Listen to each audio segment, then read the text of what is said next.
আসসালামু আলাইকুম। শিমু কিচেনে আবারও সবাইকে স্বাগত জানাচ্ছি। আবারও হাজির হলাম নতুন আরেকটা রেসিপি নিয়ে।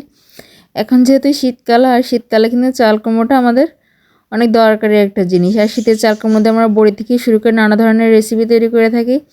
তার ভিতরে মোরব্বাটা অন্য রকম একটা রেসিপি। আর মোরব্বা কিন্তু আমরা কম বেশি অনেকেই পছন্দ করি। আর এটা বাজার থেকে চড়া দামে না কিনে আমরা বাড়িতে খুব সহজে অল্প উপকরণে তৈরি করতে পারি। তো চলুন কথা না বলে আমরা মোরব্বা তৈরির প্রসেসটা শুরু করে। এর জন্য এখানে আমি চাল কুমড়ো নিয়ে নিয়েছি, আর চাল কুমড়োটা আমি ভালোভাবে ছিলে নিয়েছি। দেখুন একদম পাকা আর এখন সাদা চুন পড়ে গেছে এমন চাল কুমড়োটা নিয়েছি আমি ভালোভাবে ধুয়ে পরিষ্কার করে নিয়েছি। এবার একটা কাঁটা চামচ দিয়ে এটাকে ভালোভাবে ছিদ্র করে নিতে হবে। এতে করে এর মধ্যে খুব ভালোভাবে চিনির রসটা ঢুকবে। দেখুন আমি কাঁটা চামচের সাহায্যে খুব ভালোভাবে এটাকে ছিদ্র করে নিচ্ছি। আমি সবগুলো চাল কুমড়ো একইভাবে ছিদ্র করে নেব। আমি সবগুলো চাল কুমড়ো একইভাবে ছিদ্র করে নিয়েছি। এবার পানি দিয়ে 2-3 বার ভালোভাবে কষলে ধুয়ে নেব, যাতে করে চাল কুমড়োর মধ্যে যেটা টক ভাব আছে সেটা চলে যায়। এবার এখানে বোলের মধ্যে আমি পানি নিয়ে নিয়েছি আর দিয়ে দিচ্ছি 2 চা চামচ চুন। যেহেতু এখানে আমি অনেকটা চাল কুমড়ো নিয়েছি, এই জন্য এখানে আমি 2 চা চামচ চুন ব্যবহার করছি। আপনাদের চাল কুমড়োর পরিমাণ কম হলে এখানে চুনের পরিমাণটাও কম লাগবে। এবার হাত দিয়ে চুনটাকে ভালোভাবে পানির সঙ্গে মিশিয়ে দিচ্ছি। চুনটা পানির সঙ্গে ভালোভাবে মিশে গেলে এখানে আমরা আগে থেকে যে চাল কুমড়োটা ধুয়ে রেখে দিয়েছিলাম সেই চাল কুমড়োটার মধ্যে দিয়ে দিচ্ছি। চাল কুমড়োটা দিয়ে পানির মধ্যে আমরা ভিজিয়ে রাখবো 2 থেকে 3 ঘন্টা। চুন পানির মধ্যে এটা ভিজিয়ে রাখবো। আমি সবগুলো চাল কুমড়ো এক একে পানির মধ্যে দিয়ে দিয়েছি। ফিরে আসছি 2 থেকে 3 ঘন্টা পরে। ফিরে আসলাম 2 থেকে 3 ঘন্টা পরে। দেখুন আমাদের চাল কুমড়ো পানিটার কালারটা কিন্তু অনেকটা চেঞ্জ হয়ে গেছে। এবার এই পানিটা ফেলে দিয়ে আমরা 4 থেকে 5 বার ভালোভাবে পরিষ্কার পানি দিয়ে এটাকে কষলে ধুয়ে নিতে হবে, যাতে করে এর মধ্যে কোনো চুনের অংশ না থাকে। দেখুন হাত দিয়ে এরকম চেপে একটু কষলে ধুয়ে নেবেন, তাহলে এর মধ্যে চুনের পানির কোনো অংশ অবশিষ্ট থাকবে না। 4 থেকে 5 বার পানির বদলে এটাকে ভালোভাবে ধুয়ে নেবেন। আমি সবগুলো চাল কুমড়ো একইভাবে ধুয়ে নিয়েছি। এবার এই চাল কুমড়োগুলো আমরা ছোটো ছোটো করে কেটে নেব। আমি আমার পছন্দ অনুযায়ী কেটে নিচ্ছি, আপনারা আপনাদের পছন্দ অনুযায়ী সাইজ করে কেটে নিতে পারেন। আমি ছুরির সাহায্যে সবগুলো চাল কুমড়ো একইভাবে কেটে নিচ্ছি। দেখুন আমি এইভাবে কেটে নিয়েছি।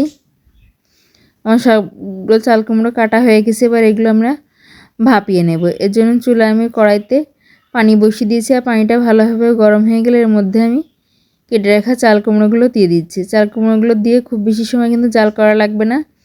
5 থেকে 6 মিনিট ভালোভাবে বলক উঠে ফুটিয়ে নিলেই এটা আমাদের ভাপানো হয়ে যাবে। তবে মাঝে মধ্যে একটু নেড়ে চেড়ে দিতে হবে, যাতে সমস্ত চাল কুমড়োগুলো একইভাবে সেদ্ধ হয়ে যায়। আমি খুন্তির সাহায্যে এটাকে ভালোভাবে নেড়ে চেড়ে দিচ্ছি। আমাদের চাল কুমড়ো কিন্তু ভাপানো হয়ে গেছে। এবার আমি এর মধ্যে থেকে চাল কুমড়োগুলো তুলে নেব। পানিটা ঝরিয়ে নিচ্ছি, আর ঠান্ডা হওয়ার পরে এগুলো কিন্তু ভালোভাবে চিপে নিতে হবে। দেখুন আমাদের চাল কুমড়োগুলো ঠান্ডা হয়ে গেছে। এবার আমি আপনাদের চিপে দেখিয়ে দিচ্ছি যে এর ভিতর থেকে ঠিক কতটা পানি বের হচ্ছে। আপনারা দেখেই বুঝতে পারছেন। দেখুন আমি চিপে যত সম্ভব এর থেকে পানিটা একদম নিংড়ে নিয়েছি। আমি আরও একটা আপনাদের চিপে দেখিয়ে দিচ্ছি, দেখুন ঠিক কতটা পানি এর মধ্যে থেকে বের হয়েছে। আমার সবগুলো চাল কুমড়ো একইভাবে পানিটা নিংড়ানো হয়ে গেছে। এবার এগুলো আমরা মোরব্বা তৈরির কাজে ব্যবহার করব। এবার মোরব্বা তৈরির জন্য চুলায় আমি একটা কড়াই বসিয়ে দিয়েছি, আর কড়াইয়ের মধ্যে আমি চিপে রাখা চাল কুমড়োগুলো দিয়ে দিচ্ছি। এবার এখানে দিয়ে দিচ্ছি আমি 1.5 কাপ চিনি, আর দিয়ে দিচ্ছি 3 টুকরা দারুচিনি এবং 3 টুকরা এলাচ। এবার চুলাটা অন করে দিয়েছি। এখানে পানি দেওয়ার কোনো প্রয়োজন নেই, কারণ চিনিটা গলে এর থেকে যথেষ্ট পরিমাণ পানি বের হবে। এই পর্যায়ে চুলা আঁচটা মিডিয়ামে রেখেছি। অনবরত নেড়ে চেড়ে দেখছি। দেখুন আস্তে আস্তে কিন্তু চিনিটা গলতে শুরু করবে। আমি আবারও বলছি, এখানে এক্সট্রা পানি দেওয়ার কোনো প্রয়োজন নেই। চিনি থেকে যে পানিটা বের হবে তাতেই কিন্তু আমাদের মোরব্বাটা রেডি হয়ে যাবে। দেখুন এর কিন্তু অনেকটা পানি বের হয়েছে। এই পানিটা আমাদের নেড়ে চেড়ে ভালোভাবে জাল করে নিতে হবে। এটা আমি খুব ভালোভাবে নেড়ে চেড়ে নিচ্ছি। দেখুন চিনি পানিটা কিন্তু আমার অনেকাংশে শুকিয়ে গেছে। আমি এটাকে আরও কিছু সময় নাড়াচাড়া করে নেব, যতক্ষণ না চিনি পানিটা সম্পূর্ণ শুকিয়ে যাচ্ছে। এ পর্যায়ে এসে অনবরত নাড়তে হবে, তা নাহলে কিন্তু এগুলো তলায় লেগে যেতে পারে, কারণ যেহেতু আমরা চিনি দিয়েছি।